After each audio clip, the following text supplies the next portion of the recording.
إن الذين قالوا ربنا الله ثم استقاموا تتنزل عليهم الملائكة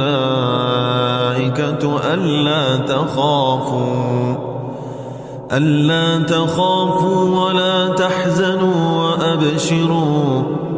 وأبشروا بالجنة التي كنتم توعدون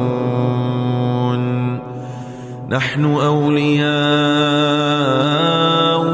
في الحياة الدنيا وفي الآخرة ولكم فيها ما تشتهي أنفسكم ولكم فيها ما تدعون